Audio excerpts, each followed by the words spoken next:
سفیر جو باہر کسی مہمان کو رخصت کرنے آیا تھا اسے گاڑی میں بیٹھتے دیکھ کر اس کے لبوں پر گہری مسکراہٹ در آئی۔ کچھ دیر قبل ارشیر اسے معذرت کر کے کچھ دیر کا کہہ کر باہر گیا تھا، اور اب اس نے عائشہ کو بھی گاڑی میں بیٹھتے دیکھا تو ان دونوں کی پلان ڈیٹ پر اس کی مسکراہٹ گہری ہوئی تھی۔ وہ نفی میں سر ہلاتا ہوا اندر کی طرف بڑھ گیا کہ اس نے ذوالقرنین کو وہیں دیکھا تھا۔ وہ یہی سمجھا تھا کہ عائشہ ارشیر کے ساتھ گئی ہے۔ روشنی ذوالقرنین کو ڈھونڈ رہی تھی، پھر حماس کے ضد کرنے پر اسے اسٹیج پر بیٹھے نوریز کے پاس لے آئیں۔ ناٹ فیئر بھابی، میری زوجہ سے ایک ملاقات ہی فکس کروا دیں، اب تو باقاعدہ پرمٹ ہے میرے پاس انہیں پریشان کرنے کا۔ وہ مسکراہٹ دبا کر شوقی سے بولا۔ روشنی ہنس دی، پھر اسے اندر لے آئیں اور پارس کے کمرے کی طرف اشارہ کر کے باہر نکل گئیں۔ اس نے آگے بڑھ کر دروازے پر ہلکی سی دستک دی۔ زیادہ فارمیلٹی نبھانے کی ضرورت نہیں ہے، شرافت سے کھانا اندر لے آؤ، پیٹ میں چوہے دوڑ رہے ہیں۔ مزینہ نکاح کے بعد سے اس کے ساتھ ہی تھی۔ پارس نے اسے کھانا لینے بھیجا تھا، مگر وہ تو جیسے جا کر بیٹھ ہی گئی تھی۔ اب اس طرح دروازے پر دستک سے وہ بری طرح چڑھ گئی۔ اسے یہی لگا کہ مزینہ اسے چڑھا رہی ہے، تبھی جھنجھلا کر گویا ہوئی، مگر اس کا دل اچھل کر حلق میں اس وقت آیا جب وہ مڑی اور سامنے ہینڈسم اور ڈیشنگ سے نوریز کو کھڑے دیکھا، جو سفید کڑکڑاتے شلوار سوٹ میں دونوں بازو سینے پر لپیٹے پرشوق نظروں سے اسے دیکھ رہا تھا۔ پارس کا دل زور سے دھڑک اٹھا۔ فون پر تڑاک تڑاک کر کے زبان چلانا اور جواب دینا الگ بات تھی، اور سامنے الگ۔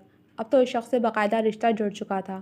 ایک فطری جھجک اور حیا مانے تھی، بلکہ خود بخود جھک گئیں اور زبان تو گویا حلق میں ہی کہیں گم ہو گئی تھی۔ کسی لقب سے نہیں پکاریں گی؟ بدتمیز، لوفر، فلرٹی وغیرہ وغیرہ۔ پارس کی گزری باتوں کا حوالہ دے کر وہ شریر لہجے میں آئیبرو اچکا کر استفسار کرنے لگا تو پارس گڑبڑا گئی۔ آپ یہاں کیوں آئے ہیں؟ پلیز جائیں یہاں سے، مزینہ آتی ہوگی، کیا سوچے گی وہ گھبرا کر کہنے لگی تو وہ ہنس دیا۔ کتنی بیوقوف ہیں آپ!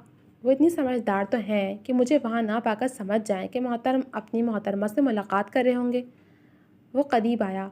مجھے شدت سے انتظار ہے کہ آپ مجھے کوئی حسین سا لقب دیں۔ وہ بھی شرارت پر آمادہ تھا۔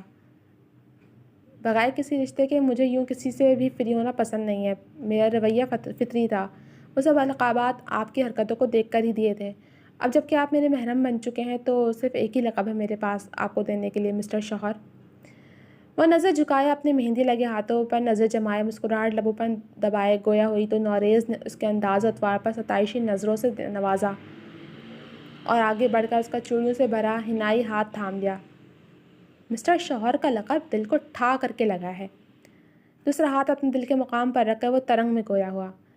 مہندی آپ پر بہت سوٹ کر رہی ہے، اور یہ چوڑیاں، یہ تو بہت سج رہی ہیں ان کلائیوں میں۔ آپ ہمیشہ میرے لیے اسی طرح خود کو سجا سنوار کر رکھیے گا۔ مجھے ان ہاتھوں پر مہندی بہت خوبصورت لگتی ہے، اور ان چوڑیوں کی کھن کھن کی آواز بہت بھلی معلوم ہوتی ہے۔ وہ گہرے بے باک لہجے میں کہتا اس کی دونوں ہتھیلیوں پر دہکتے لب رکھ کر اپنے جذبات اور احساسات اس کی سماعتوں میں انڈیل رہا تھا۔ پارس سانس روکے کھڑی تھی، قندھاری انار جیسی دہکتی رنگت لیے لرزتی پلکوں کی چلمن اٹھا کر اس نے شاندار سے نوریز کو دیکھا، جو آنکھوں میں خمار لیے چند انچ کا فاصلہ بھی عبور کر گیا۔ اس کا چہرہ تھام کر اس کی بے داغ سبھی پیشانی پر دہکتا خوشبودار لمس چھوڑتے وہ پیچھے ہٹا۔ پارس کپکپا کر رہ گئی۔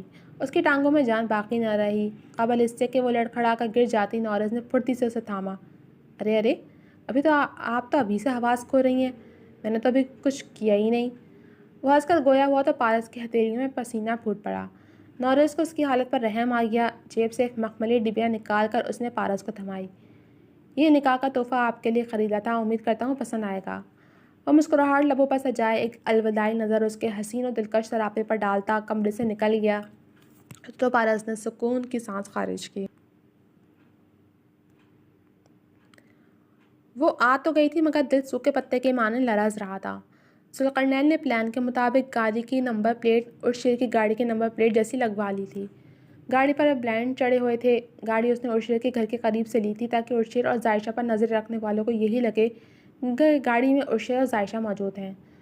ذوالقرنین نے بیک ویو مرر پر نظر ڈالی اور لب بھینچ لیے۔ عائشہ نے اس کی طرف دیکھا۔ کوئی ہمارا پیچھا کر رہا ہے۔ عائشہ نے لب کچائی کی۔ یہی پلان تھا بھابھی کہ یہ لوگ ہمارا پیچھا کریں۔ ارشیر کے گھر سے نکلنے والی سڑک سے گاڑی نکالنے اور نمبر پلیٹ تبدیل کرنے کا یہی مقصد تھا۔ اور اس نے عائشہ کی بات کا جواب دیا۔ آپ اتنے وثوق سے کیسے کہہ سکتے ہیں؟ اتنی رات گئے کوئی اور بھی تو ہو سکتا ہے۔ عائشہ نے خدشہ بیان کیا۔ مجھے ابھی بھی میری ٹیم کے بندے کا میسج موصول ہوا ہے۔ یہ اسی کے آدمی ہیں جو اس نے آپ کی جاسوسی اور اغوا کاری کے لیے چھوڑ رکھے ہیں کہ آپ کب باہر نکلیں اور یہ آپ کو اغوا کریں۔ وہ سنجیدگی سے بتا رہا تھا۔ عائشہ نے سمجھتے سر ہلایا۔ دو گاڑیاں مسلسل ان کا پیچھا کر رہی تھیں۔ میں گاڑی اگلی سڑک پر روکوں گا، وہاں بائیں طرف روڈ کراس کر کے ایک چھوٹی سی دکان ہے۔ میں فون کان سے لگائے بظاہر گفتگو کرتا ہوا آپ کے لیے کوئی کھانے پینے کی چیز لینے دکان تک جاؤں گا، ان لوگوں کو یہ موقع دینے کا کہ وہ آپ کو اغوا کر لیں، اور میرے گاڑی سے نکلنے کے بعد وہ لوگ ایسا ہی کریں گے۔ آپ کو ہمت سے کام لینا ہوگا بھابھی۔ یہ چین گلے میں ڈال لیں، اس میں مائکرو چپ ہے جس سے ہم آپ کو ٹریس کر سکتے ہیں، اور یہ رنگ پہن لیں، اس کے اندر میں مائکرو کیمرہ فٹ ہے۔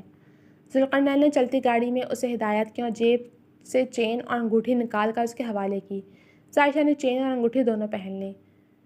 میں خدا کو حاضر ناظر جان کر یہ عہد کرتا ہوں کہ اس شخص کی گردن تک ضرور پہنچوں گا، اور آپ کو اس کے چنگل سے نکالنے کے لیے جان کی بازی بھی لگانی پڑے تو دریغ نہیں کروں گا۔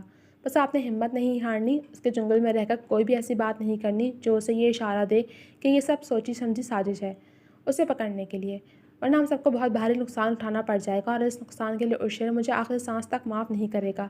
آپ سمجھ رہی ہیں نا؟ ذوالقرنین نے موبائل پر بلنک کرتے روشنی کے نمبر کو ضبط سے نظر انداز کیا تھا اور پوری توجہ سے عائشہ کی برین واشنگ کر رہا تھا جو سر اس بات میں ہلا رہی تھی۔ اور ہاں، کوشش کیجیے گا کہ یہ رنگ سیدھی رہے تاکہ ویڈیو میں اس خبیث کا مکروہ چہرہ آ سکے۔ سنجیدگی سے کہتا وہ موڑ کاٹ چکا تھا، اور کچھ آگے جا کر اس نے عائشہ کو بیسٹ آف لک کہہ کر گاڑی روکی اور دروازہ کھول کر باہر نکل گیا۔ ذوالقرنین کی پشت ان کی طرف تھی تو وہ اندازہ نہیں لگا سکے کہ اس شیر کی جگہ کوئی بھی ہو سکتا ہے۔ وہ اسی انداز میں دکان تک چلا گیا۔ عائشہ کا دل بری طرح کانپ رہا تھا آنے والے لمحات کے لیے، گرچہ وہ خود کو پہلے سے تیار کر چکی تھی، مگر ایک خوف اب بھی دل میں کنڈلی مارے بیٹھا تھا۔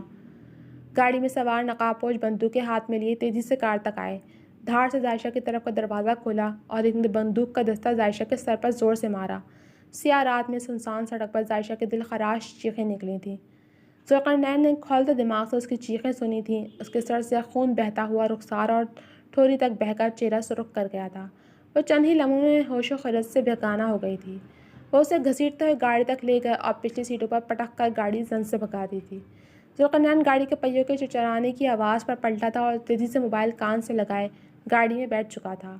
وہ اس گاڑی کا پیچھا نہیں کر سکتا تھا، اس کے پلان میں پیچھا کرنا شامل تھا، مگر اسے صرف عائشہ کی فکر تھی۔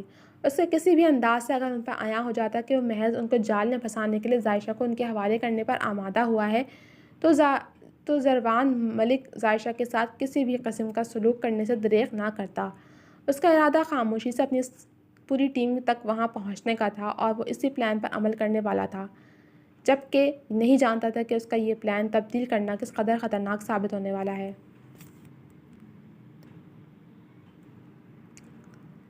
وہ سفیر سے معذرت کر کے قریبی فلاور شاپ سے عائشہ کے لیے گجرے لینے گیا تھا، مگر رات زیادہ ہونے کے باعث قریبی سبھی دکانیں بند ہو چکی تھیں۔ اسے مجبوراً دور جانا پڑا۔ بدقسمتی سے بیچ میں اس کی گاڑی بھی پنکچر ہو گئی، جسے ٹھیک کروانے میں اچھا خاصا وقت لگ گیا تھا۔ وہ عائشہ کا خفا چہرہ تصور کر کے مسکراہٹ دبا گیا تھا۔ گھر واپسی پر اسے کافی ٹائم ہو گیا تھا۔ وہ جو ہی گاڑی سے نکلا گجرے اٹھا کر جیب میں ڈالنے لگا تو گجرے میں پروئے سارے گلاب پتی پتی ہو کر بکھر گئے۔ وہ ششدر رہ گیا۔ اسٹیل کے تار میں صرف پھول کی سب ڈوریاں اور ڈوریوں سے جڑے چند ایک پھول پتے رہ گئے تھے۔ وہ پنجوں کے بل بیٹھا اور بکھری پتیوں کو مٹھی میں لیا تو دل خوف سے لبریز ہو گیا۔ نہ معلوم کیوں دل کسی انہونی کے احساس سے گہرائیوں میں ڈوب کر ابھرا تھا۔ پتیوں کا یوں ٹوٹ کر بکھرنا کوئی اچھا شگون نہیں دے رہا تھا۔ اور شیر دھڑکتے دل کے ساتھ اٹھا اور خیر کی دعا لبوں پر سجائے اندر بڑھ گیا۔ مزنی کی ممی کی کال تھی۔ وہ اس کے لیے ازحد پریشان تھیں۔ وہ جلدی آنے کی تاکید کر رہی تھیں۔ وہ انہیں تسلی دے کر فون کال کاٹ کر مڑی تو سمی کو دیکھ کر چونک گئی، جو پوری تقریب میں اسے گہری نظروں سے دیکھتا رہا تھا۔ اس کی بولتی پرشوق اور پیام دیتی نرم گرم سی نگاہوں نے پورے وقت اسے اپنے حصار میں لیے رکھا تھا۔ رینا اور سہاگ تو باقاعدہ اسے معنی خیز نظر سے دیکھ رہی تھیں، مگر وہ تھی کہ جان کر بھی انجان بنی رہی۔ حتیٰ کہ سمی کی والدہ کے محبت بھرے انداز پر بھی وہ کان لپیٹے سب سنتی اور دیکھتی رہی تھی۔ وہ یہاں صرف تقریب میں شامل ہونے آئی تھی، نہ کہ کوئی اسکینڈل کھڑا کرنے۔ اس کے گھر کا ماحول اس قدر آزادانہ نہیں تھا۔ اس کی ممی کو بھنک بھی پڑ جاتی تو اس کے خوب لگتے لیتی۔ سو بہتری اسی میں تھی کہ وہ خاموش تماشائی بنی رہتی۔ محض چند گھنٹوں کی ہی تو بات تھی۔ آپ مجھے اس قدر ناپسند کیوں کرتی ہیں مزنی؟ کیا کوئی خاص وجہ ہے؟ پہلے مجھے لگا تھا کہ میرا اب شام کرمانی کے ساتھ رہنا اور اس کا دوست ہونا ہی شاید عظیم جرم ہے، مگر اب تو سب واضح ہے۔ پھر بھی مجھے آپ کے رویے میں لچک نظر نہیں آ رہی۔ وہ پشت پر ہاتھ باندھے اسے گہری نظروں سے دیکھتا دل میں آئی بات زبان پر شکوے کی صورت لے آیا تھا۔ کیوں رکھوں میں اپنے رویے میں آپ کے لیے لچک؟ کیا لگتے ہیں آپ میرے؟ کیا رشتہ ہے آپ کا مجھ سے؟ مجھ سے اس قسم کے شکوے شکایات کا کوئی حق نہیں رکھتے آپ، سمجھے؟ اور ایک اور بات، کسی بھی شریف مرد کو یہ زیب نہیں دیتا کہ وہ بھرے مجمع میں ایک باحیا اور باکردار لڑکی کو بے باک اور گندی نظروں سے دیکھیں، نہیں بلکہ گھوریں۔ وہ پھٹی تو پڑی تھی، کب سے دوستوں کی اور ارد گرد کے لوگوں کی ان عجیب نظروں سے غیر آرام دہ محسوس کروا رہی تھی۔ سمی نے لب بھیچے اور لہو رنگ آنکھوں سے مزنی کو دیکھا۔ مس مزنی، نظروں کو پڑھنا اور پرکھنا سیکھیں۔ ہر اٹھنے والی نظر گندی اور بے باک نہیں ہوا کرتی۔ نظروں میں احساسات اور جذبات بھی ہوتے ہیں جنہیں مقابل تک پہنچانا ہی مقصد ہوتا ہے، مگر آپ جیسی سرد مزاج جذبات سے عاری لڑکی ان خرافات کو کہاں سمجھے گی؟ وہ سنجیدگی سے بولا تو مزنی کے ماتھے پر بل پڑ گئے۔ کسی کے دل تک جذبات اور احساسات پہنچانے کا ایک یہی طریقہ اور یہی وقت باقی نہیں رہ گیا؟ دنیا میں اور بھی کئی طریقے اور موقع ہیں جن وقتوں میں ہر اٹھتی نظر استحقاق بھری اور جائز ہوتی ہے، اور پھر طور طریقوں پر بھی کوئی پابندی عائد نہیں ہوتی۔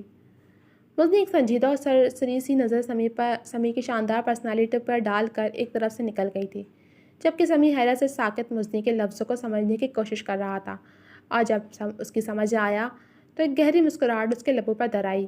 جس وقت وہ لوم دے واپس آیا، مہمان عادت سے زیادہ جا چکے تھے، کچھ رخصت لے کر جا رہے تھے، مزنی بھی شاید جا چکی تھی۔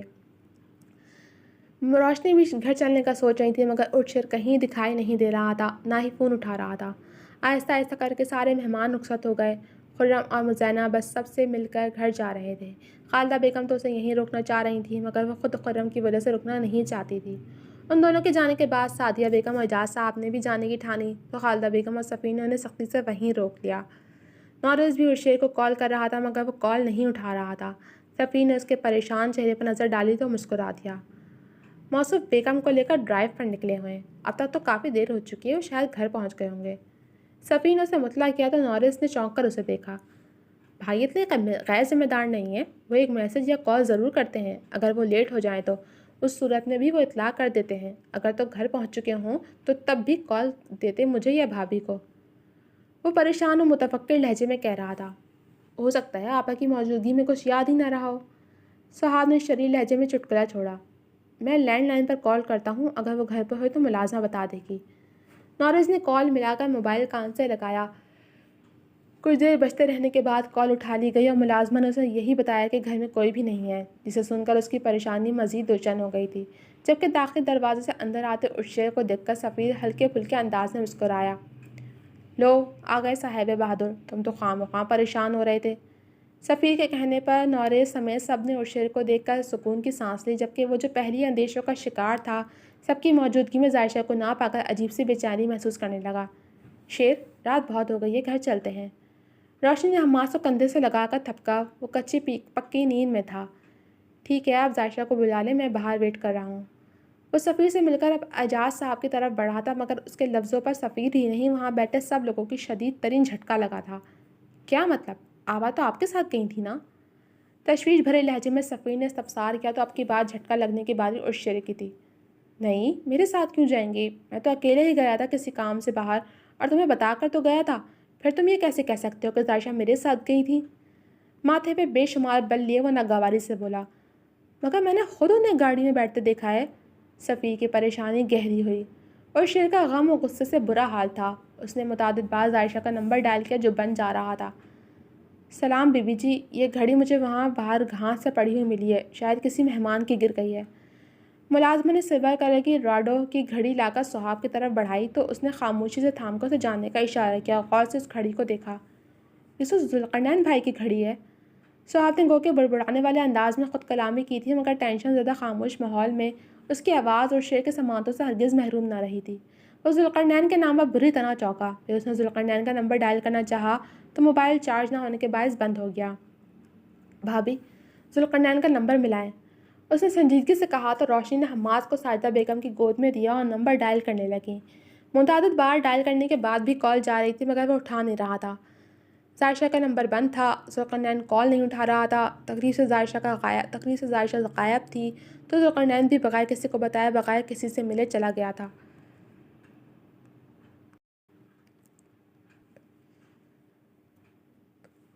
اس رات ذائشہ کا ذوالقرنین سے بات کرنا، پوری تقریب میں اسے چھپتے پھرنا، پھر اسے دیکھ کر جس طرح ذائشہ گھبرائی تھی، اس کے ماتھے پر اے سی کے باوجود پسینہ پھوٹ پڑا تھا، اور پھر یوں گلابوں کا بکھر جانا کوئی اچھا شگون نہیں تھا۔ کہیں ذوالقرنین ذائشہ کو تو بہلا پھسلا کر زروان ملک کو پکڑنے کے لیے اپنے پلان میں شامل کر چکا اور وہ بیوقوف لڑکی مہرہ بن گئی۔ اوہ شٹ! اس شیر کے حواسوں پر گویا بلاسٹ ہوا تھا۔ چوڑی بچھانے پر بے شمار بل نمایاں ہوئے تھے، اسے کھونے کے احساس سے اس شیر کو اپنی جان جاتی ہوئی محسوس ہوئی تھی۔ ذوالقرنین کی اس حرکت پر اس کا خون کھول اٹھا تھا، کن پٹی کی رگیں پھڑک اٹھی تھیں، لب سختی سے باہم پیوست کیے اس نے مٹھیاں اتنی زور سے بھینچ لی تھیں کہ ہاتھوں میں نیلی رگیں واضح ہونے لگیں۔ صفی نے جانچی نظروں سے اس شیر کو دیکھا۔ آپا کدھر ہیں اس شیر بھائی؟ یہی جاننے کے لیے میں ذوالقرنین کو کال ملا رہا تھا جو زروان ملک کو پکڑنے کے لیے ذائشہ کو مہرہ بنا کر اپنے ساتھ لے گیا ہے۔ دعا کرو ذائشہ ذوالقرنین کے ساتھ ہو، خیر و عافیت سے ہو، ورنہ میں اپنا آپا کھو بیٹھوں گا۔